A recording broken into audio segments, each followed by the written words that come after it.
Hello friends. तो इस video में आज मैं बात करने वाली हूँ स्टाइलिंग पे कि जो हम रिएक्ट सीएस में जो कंपोनेंट्स बनाते हैं तो हम उसमें कैसे सीएसएस ऐड करते हैं, हम कैसे सीएसएस लिख सकते हैं। ठीक है।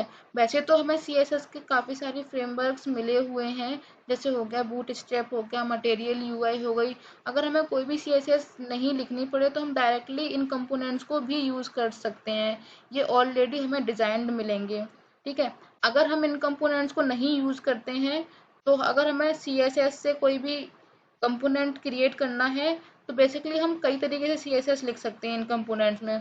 तो मैं सबसे ज़्यादा यूज होने वाले मैं इनमें बताऊंगी, इनलाइन सीएसएस बताऊंगी, एक्सटर्नल सीएसएस बताऊंगी एंड स्टाइल कंपोनेंट बताऊंगी। तो इस वाली वीडियो में मैं आपको इनलाइन सीएसएस बताऊंगी, एक्सटर्नल सीएसएस बताऊंगी और बाकी का जो दूसरी वीडियो वीडियो में बताऊंगी स्टाइल कंपोनेंट। क्योंकि स्टाइल कंपोनेंट एक लाइब्रेरी है जिसको इंस्टॉल करना पड़ता है, थोड़ा बड़ा है, तो मैं इसको आपको एक अलग से वीडियो बनाऊंगी इसके लिए। तो इसमें आपको सिर्फ इनलाइन और एक्सटर्नल सीएसएस के बारे में बताऊंगी और इसके एडवांटेजेस एंड डिसएडवांटेजेस भी बताऊंगी। ठीक है। तो चलिए हम अपनी वीडियो स्टार्ट करते हैं।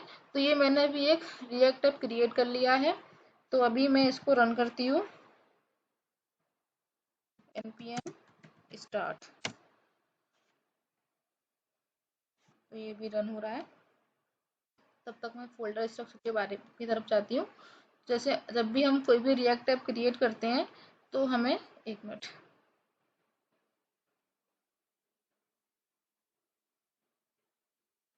तो हमें ये बेसिकली फोल्डर स्ट्रक्चर मिलता है। तो इसमें क्या है, एक हमारी index.js फाइल है जिसमें एक कंपोनेंट क्रिएट है ऐप ऐप करके। तो वो है app.js, जहाँ कहाँ से इंपोर्ट किया है, यहाँ ये ऐप से।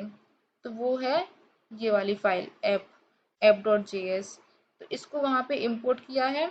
तो हमें ये दो फाइल मिलती हैं और साथ ही साथ हमें इसमें एक्सटर्नल सीएसएस भी मिलती है, जो कि हमें app.css करके ये एक अलग से फाइल बना के, ये हो गई हमारी एक्सटर्नल सीएसएस। और ये index.js की जो css फाइल है वो है index.css। ठीक है। तो या इसमें एक्सटर्नल आती है क्रिएट हुई फाइल्स एक्सटर्नल सीएसएस को। ठीक है। तो फिर मैं आपको सबसे पहले बताऊंगी इनलाइन सीएसएस। ओके। तो इसमें आप सोच रहे होंगे कि हम बेसिकली जब हम नॉर्मल एचटीएमएल सीएसएस जावास्क्रिप्ट का यूआई बनाते हैं तो उसमें हम एक इनलाइन सीएसएस और इंटरनल सीएसएस, एक्सटर्नल सीएसएस उसमें भी होती हैं कई सारी। तो वैसे ही इसमें भी होती है। तो सबसे पहले मैं आपको इनलाइन सीएसएस बताती हूँ। तो सबसे पहले मैं इसको रिमूव कर देती हूँ सारा। ठीक है। यहाँ पे मैं लिख देती हूँ एक हेडिंग h1 लोधी क्लासेस। ठीक है। मैं इसको सेव कर देती हूँ। तो अभी देखो ये एकदम से सेंटर में आया हुआ है। ठीक है। अभी आप कह रहे हो सेंटर में कैसे आया है, कोई सीएसएस नहीं लिखी है। यहाँ पे हम क्या करते हैं, नॉर्मल जो एचटीएमएल का पेज बनाते हैं उसमें हम क्लास देते हैं, ओनली क्लास। इसमें क्या है, हम कैमल केस यूज करके हम क्लास नेम लिखते हैं, क्लास नेम से हमें उसको नेम देते हैं। अभी यहाँ पे क्या है, क्लास नेम में ये ऐप नेम दे दिया है और इसकी जो सीएसएस है app.css में जाके ये देखो डॉट ऐप करके टेक्स्ट लाइन सेंटर में दे रखा है। ठीक है।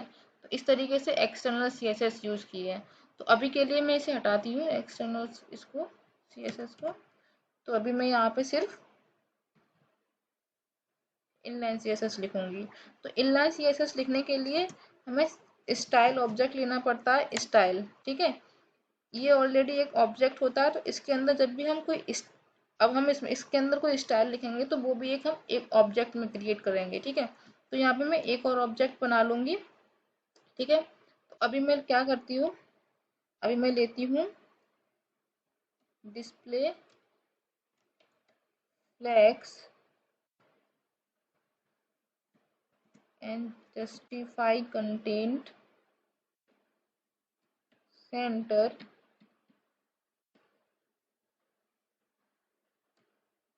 Comma background colour background colour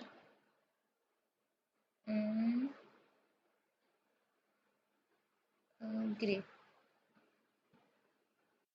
ठीक है, अभी मैं सेव करूंगी। अभी जाके मैं देखती हूँ, ये देखो।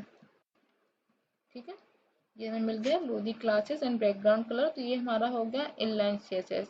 ठीक है, तो अभी क्या है कि जब हम कोई छोटा ऐप क्रिएट कर रहे हैं, कोई हम ज़्यादा बड़ा कोई प्रोजेक्ट नहीं है हमारा, कोई छोटा मोटा प्रोजेक्ट है, ठीक है, तो उसके लिए इनलाइन सीएसएस ठीक है। ठीक है, तो मैं यहाँ पे आपको एडवांटेज एंड डिसएडवांटेजेस बता रही हूँ।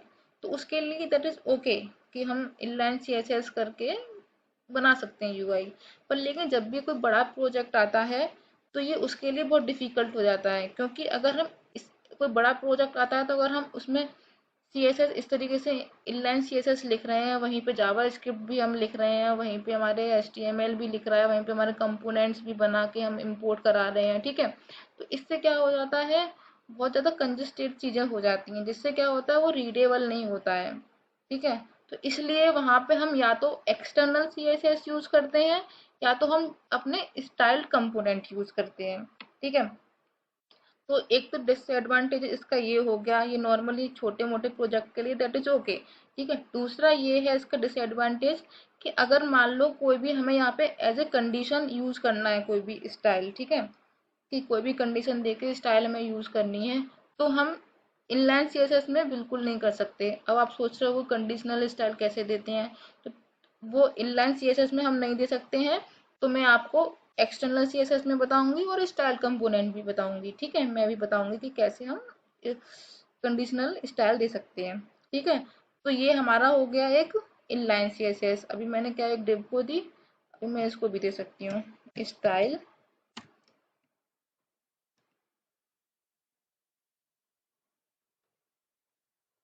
Background colour.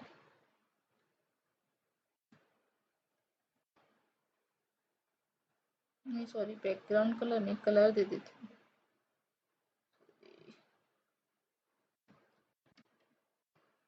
Colour green. ठीक है, तो ये हमारा ये हो गया ग्रीन कलर। ठीक है, लोधी क्लासेस। अभी मैं क्या करती हूँ, तो ये हमारी हो गई इनलाइन सीएसएस।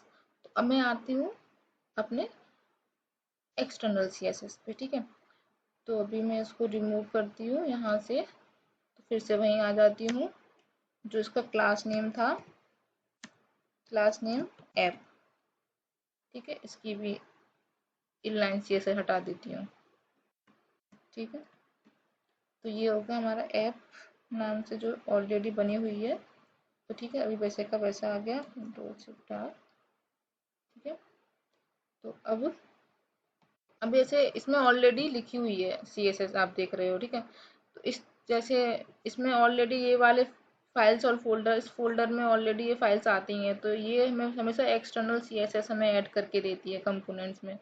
अभी मैं जैसे एक कंपोनेंट बना रही हूँ यहाँ पे, एक न्यू कंपोनेंट बनाती हूँ, new file component dot JS. ठीक है, आर ए एफ सी, ये हमें एक एरो फंक्शन क्रिएट करके दे देता है इस शॉर्टकट कमांड से। आपको मैंने पहले पिछले वीडियो में बताया था, यहाँ पे कुछ एक्सटेंशंस होती हैं जिनको इंस्टॉल कर लो, जैसे ES7 हो गया, रिएक्ट रिडक्स हो गया। ठीक है, ये सारे simple react snippets, NVS code, styled component के लिए स्टाइल। ठीक है, जो भी हम स्टाइल लिखते हैं तो वो अपने आप से हमें सजेशंस देते हैं। ठीक है, तो ये होते हैं उसके लिए एक्सटेंशंस। तो यहाँ पे मैंने ये कंपोनेंट बना लिया कंपोनेंट के नाम से। ठीक है, अभी मैं क्या करती हूँ, इसको इसमें इंपोर्ट कराती हूँ कंपोनेंट। ठीक है, ये मैंने इसको इंपोर्ट करा लिया, तो ये आ गया कंपोनेंट लिख के यहाँ पे। अभी मैं इसकी हेडिंग चेंज कर देती हूँ, यहाँ पे दे देती हूँ नोट, सॉरी, हेडिंग में देती हूँ H1 टैग में देती हूँ, जिससे थोड़ा बड़ा दिखेगा। H1 नूतन लोधी, ठीक है। तो ये आ गया मेरा नेम, ठीक है, नूतन लोधी यहाँ पे, ठीक है। तो ये मैंने एक कंपोनेंट क्रिएट कर लिया। अब मुझे इसमें एक्सटर्नल CSS लिखनी है। तो हम बेसिकली अभी जैसे अभी यहाँ पे क्या किया था इस फोल्डर स्ट्रक्चर में, कि एक ऐप डॉट नाम की फाइल थी, जो एक कंपोनेंट था यहाँ पे, तो उसकी जो एक्सटर्नल CSS लिख के आई, उसमें अलग से फाइल बनाई ऐप डॉट CSS से, ताकि वो अच्छे से रीडेबल हो, ठीक है, अच्छे से समझ सकें हम खुद से, ठीक है।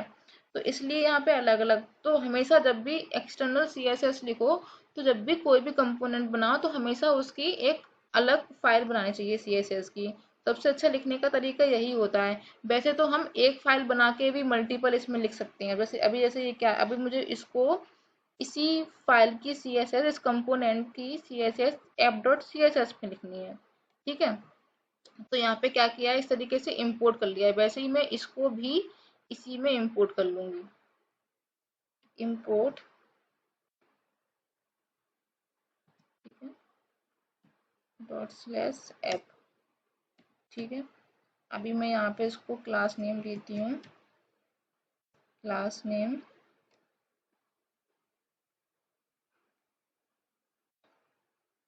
देती हूँ कंपोनेंट,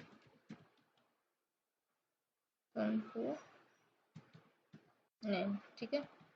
अब क्या करूँगी मैं, इस कंपोनेंट का यहाँ पे जाऊंगी ऐप डॉट CSS में,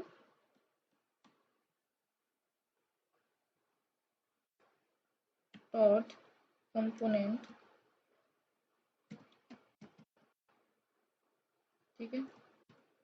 अभी मैं लिखूंगी यहाँ पे बैकग्राउंड कलर देती हूँ, ठीक है। तो ये देखो, ये बैकग्राउंड कलर आ गया इसका, ठीक है। एंड अगर मान लो मुझे इसको देना है, तो इसको मैं देती हूँ क्लास नेम हेडिंग, ठीक है। अब मैं क्या करूँगी, इस हेडिंग को इधर ले जाऊंगी,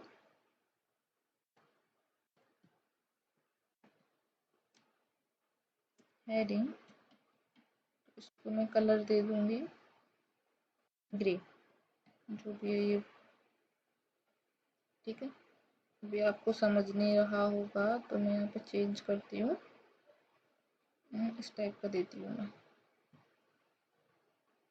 ठीक है। तो ये हो गया मेरा ब्लू, ठीक है, इस टाइप से ब्लू ब्लू हो गया ये हो गया एक्स्ट्रा। तो हम इस तरीके से भी लिखते हैं।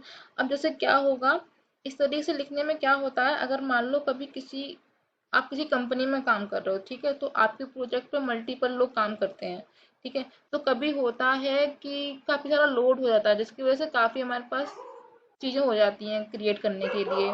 तो ऐसा भी होता है कि दूसरे बंदे को भी हम कुछ काम दे देते हैं, तो मान लो वो कंपोनेंट आपका ही क्रिएट किया हुआ है, ठीक है।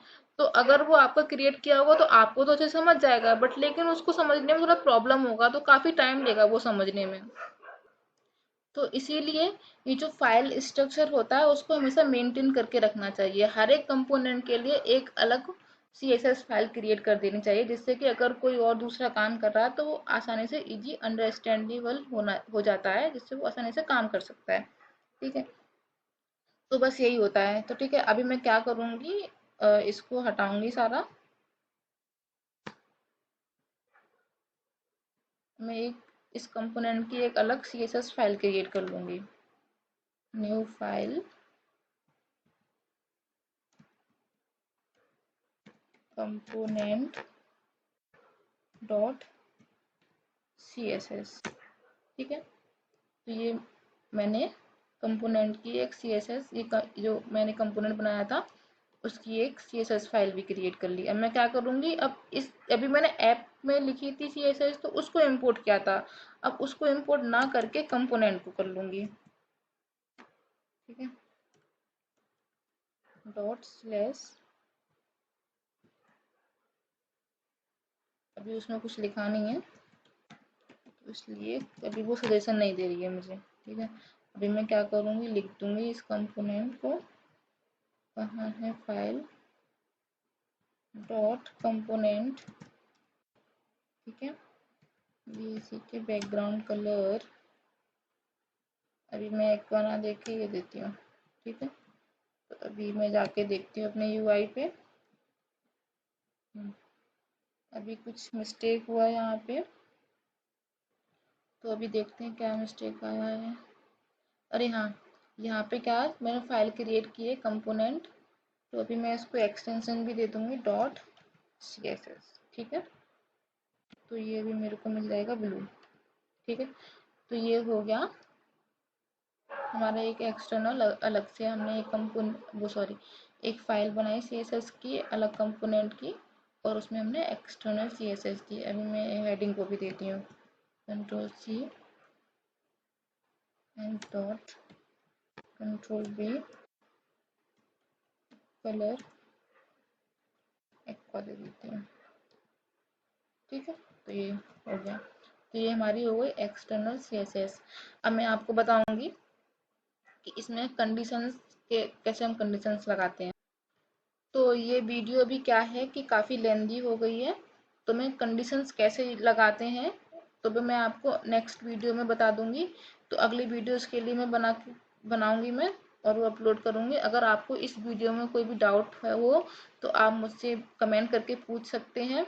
और मेरा ये इंस्टा अकाउंट है, यहाँ पे अगर आपको और भी मैं छोटे छोटे इस पे पोस्ट करती हूँ, आप इनको देख सकते हो यहाँ पे, ठीक है। तो आप मुझे यहाँ फॉलो कर लीजिए, ये मेरा यूट्यूब चैनल है, और यहाँ पे मुझे सब्सक्राइब कर लीजिए। यहाँ पे बेसिकली मैं योगा के वीडियोस भी डालती हूँ, तो आप योगा भी देख सकते हो मेरा, एंड साथ में पढ़ाती भी हूँ। और अगर मेरी वीडियो पसंद आ रही हो तो उसे लाइक कर दें एंड सब्सक्राइब कर लें, ठीक है। बाकी की वीडियो में नेक्स्ट वीडियो में बनाती हूँ, बाकी जो भी बचा हुआ है। Okay, thank you.